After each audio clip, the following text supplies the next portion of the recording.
So,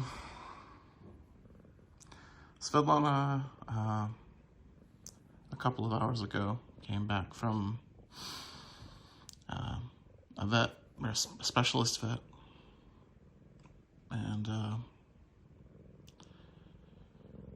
we got the news that I thought we were going to get, and it's that Svetlana has cancer.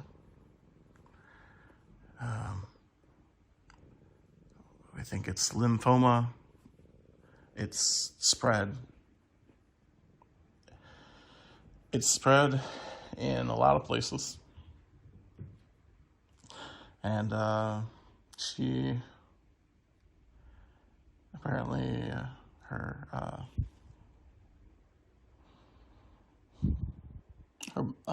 part of her bladder is non-functional now. And she has a large tumor, very large tumor. So that means that, she's been in a lot of pain. And,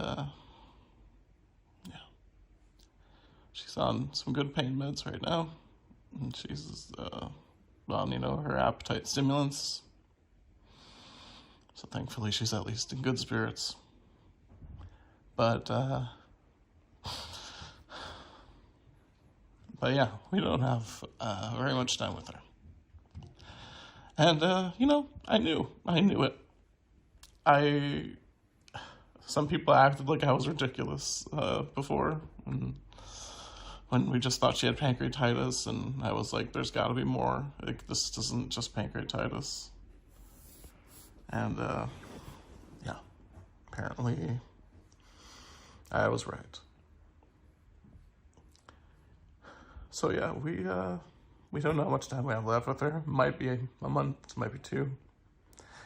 But apparently the tumor is pretty bad.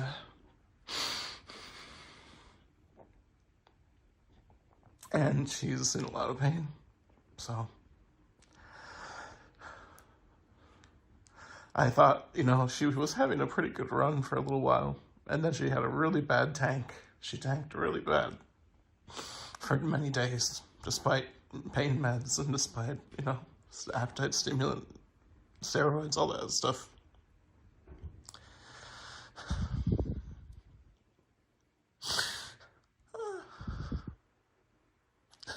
Yeah, I don't know. She's my little girl. I'm so in love with this cat. She's only 4. She's 4 years old. I've had her since she was a kitten.